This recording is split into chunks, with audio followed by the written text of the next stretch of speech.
तो हमने जान लिया कि एग्ज़ाम कैसे होता है CGPSC का। अब हमें CGPSC की तैयारी करनी है कि CGPSC का तैयारी कैसे करें, हमारी स्ट्रेटजी क्या होनी चाहिए। तो ये जनरली किसी भी एग्ज़ाम के लिए मान सकते हैं कि ऐसी स्ट्रेटजी होनी चाहिए। ये जो स्ट्रेटजी है वो मेरे तरीके से है, कई लोग का अलग हो सकता है, अलग अलग टॉपर के अलग अलग स्ट्रेटजी होते हैं, लेकिन एक जनरल व्यू है कि कैसे होना चाहिए। तो अब हम स्ट्रेटजी के बारे में जानते हैं कि हमें तैयारी कैसे करनी चाहिए।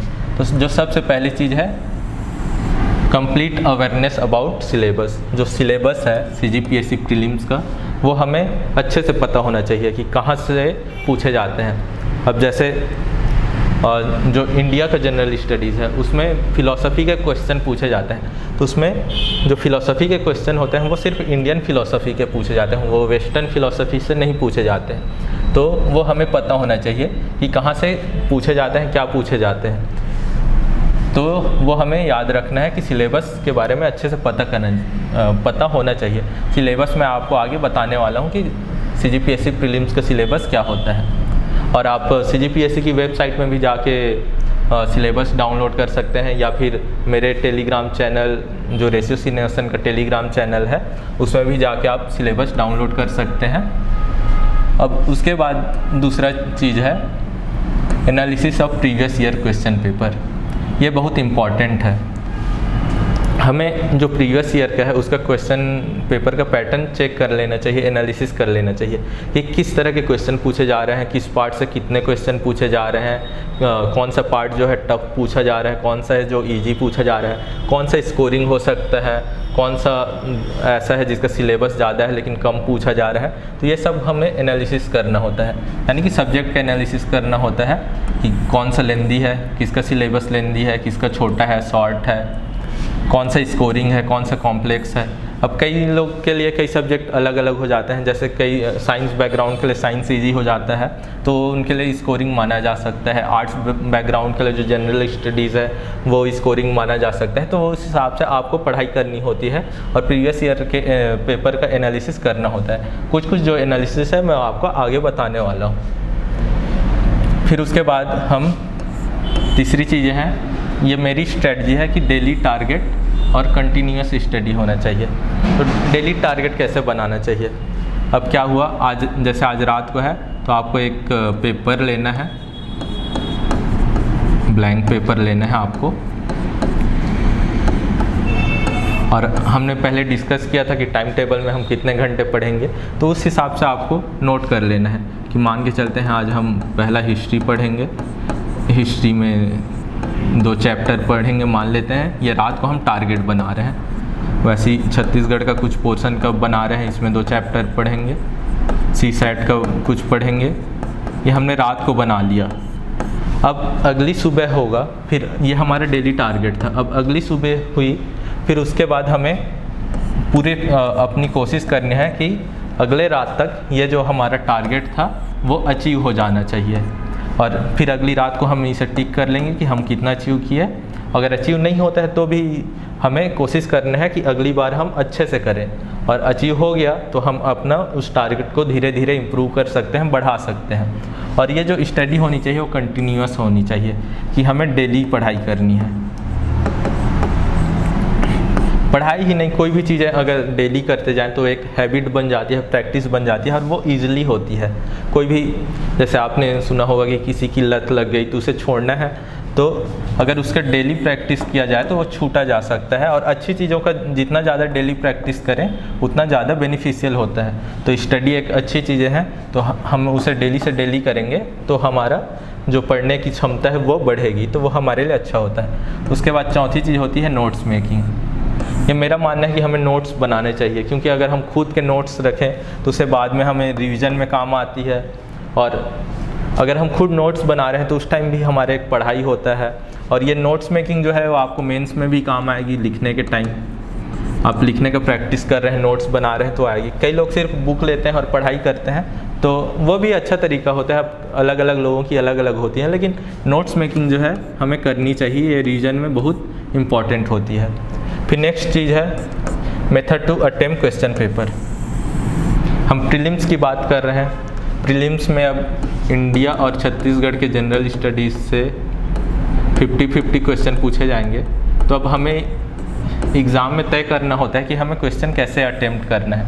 क्या होता है, कई लोग से कुछ क्वेश्चन छूट जाते हैं, टाइम मैनेज नहीं कर पाते हैं, तो हमें ये भी पता होना चाहिए कि क्वेश्चन पेपर कैसे अटेम्प्ट करते हैं। तो इसके लिए आपको टेस्ट सीरीज़ ज्वाइन कर लेना चाहिए, आपके लिए बेनिफिशियल होगा कि हम कैसे क्वेश्चन पेपर अटेम्प्ट करेंगे। इसके बारे में मैं आपको आगे बताने वाला हूँ। उसके बाद है क्वेश्चन प्रैक्टिस। मैंने आपको अभी बताया कि हमें क्वेश्चन प्रैक्टिस करना हो। जनरली क्या होता है, पढ़ते सभी हैं, सभी को बहुत सारी चीज़ें पता होती है, लेकिन एग्ज़ाम में वो चीज़ रेप्लिकेट नहीं कर पाते हैं। क्यों नहीं कर पाते हैं? क्योंकि उन्होंने ज़्यादा क्वेश्चन प्रैक्टिस नहीं की होती है, उन्हें पैटर्न पता नहीं होता है कि एग्ज़ाम में क्या पूछा जाने वाला है। तो हमें क्या करना है, क्वेश्चन ज़्यादा से ज़्यादा प्रैक्टिस करना चाहिए। उसके लिए क्या करना चाहिए, हमें टेस्ट सीरीज़ ज्वाइन करनी चाहिए, हमें प्रैक्टिस सेट्स जो है प्रीवियस ईयर के या फिर अलग अलग जो मार्केट में अवेलेबल है उसका हमें जो क्वेश्चन के प्रैक्टिस सेट हैं उसे प्रैक्टिस करना चाहिए। और लास्ट जो चीज़ है वो है रिवीजन।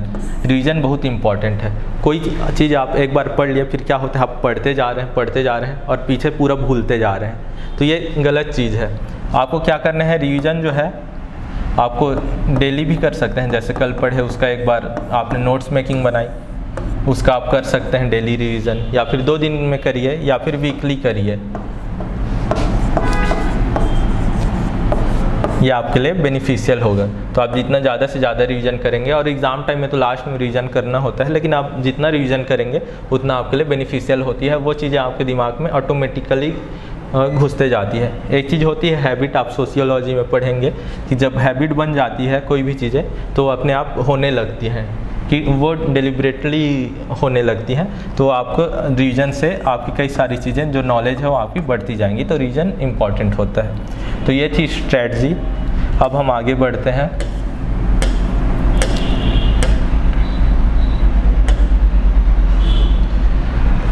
तो मैंने आपको स्टार्टिंग में ही बताया कि किसी भी एग्ज़ाम की तैयारी करने से पहले हमें उसका सिलेबस पता होना चाहिए।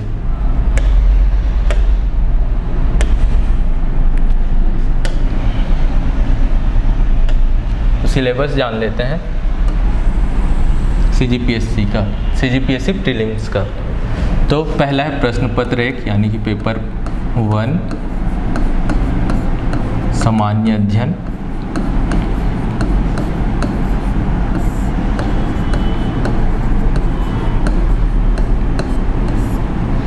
इसका हम सिलेबस जानते हैं। तो मैंने आपको बताया कि 200 मार्क्स के आते हैं, 100 क्वेश्चन होते हैं।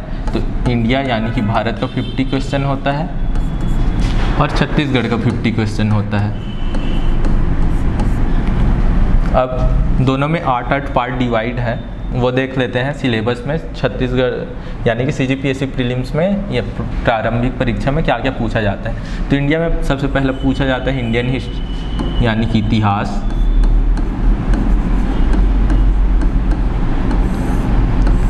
उसके बाद दूसरा पूछा जाता है ज्योग्राफी यानी कि भूगोल। उसके बाद पूछा जाता है इकोनॉमिक्स यानी कि अर्थव्यवस्था।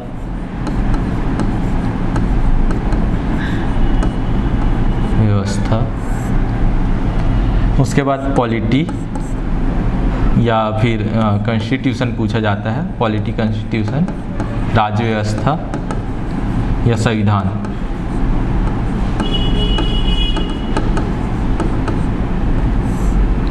राज्य व्यवस्था या संविधान।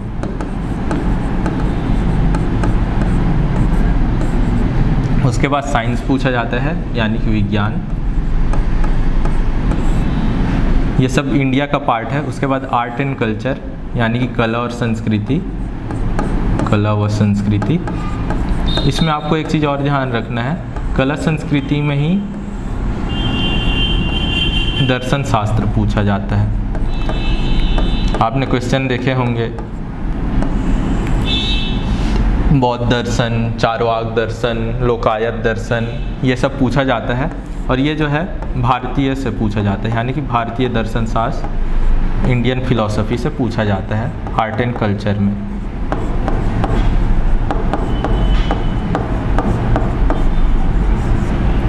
उसके बाद नेक्स्ट है इन्वायरमेंट। यानी कि पर्यावरण, पर्यावरण से पूछा जाता है। उसके बाद लास्ट है करंट अफेयर्स, यानी कि समसामयिक।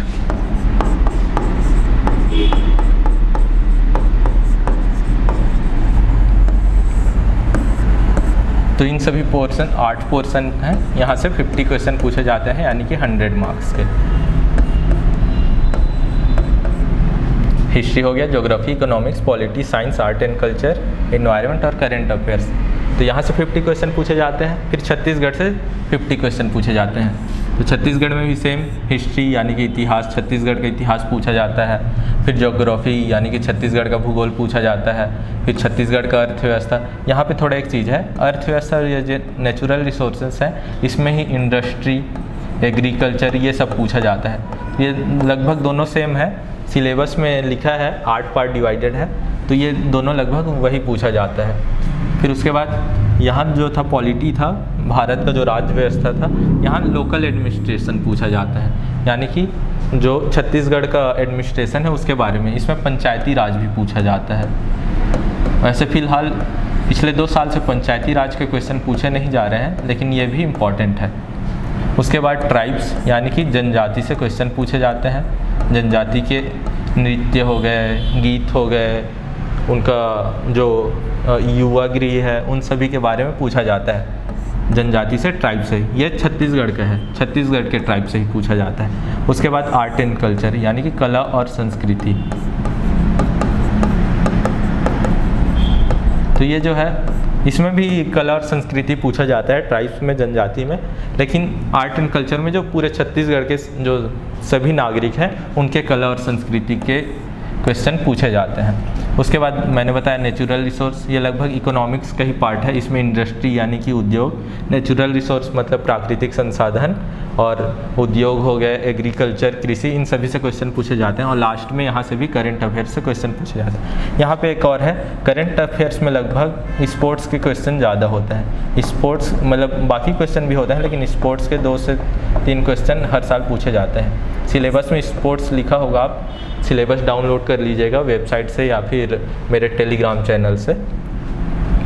तो ये हो गया प्रीलिम्स, ये हो गया प्रीलिम्स का सिलेबस। अब हम नेक्स्ट आते हैं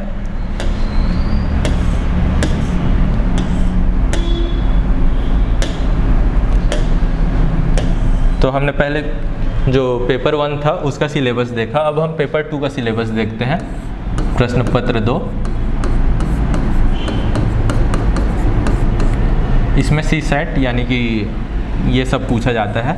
इसका सिलेबस है जिसमें मैथ्स पूछा जाता है, गणित के क्वेश्चन पूछते हैं, रीजनिंग पूछा जाता है, डिसीजन मेकिंग पूछा जाता है, कम्युनिकेशन यानी कि संचार के क्वेश्चन पूछे जाते हैं, लैंग्वेज यानी कि भाषा के क्वेश्चन होते हैं। तो इसमें हिंदी और छत्तीसगढ़ी पूछे जाते हैं, इंग्लिश नहीं पूछा जाता है। प्रीलिम्स का जो CSAT है उसमें इंग्लिश नहीं पूछा जाता है, हिंदी और ये दोनों मिला के लगभग 35 या उससे और मोर क्वेश्चन पूछे जाते हैं। ये आपको याद रखना है। तो मैंने आपको बताया था कि इसमें हमें क्वालिफाई करना है, 33% मार्क्स लाने हैं। तो हमें क्या करना है, लगभग अगर हम 50 क्वेश्चन अटेम्प्ट करें और उसमें हमारा 40+ सही हो जाए तो ये हमारा क्वालिफाई हो जाएगा।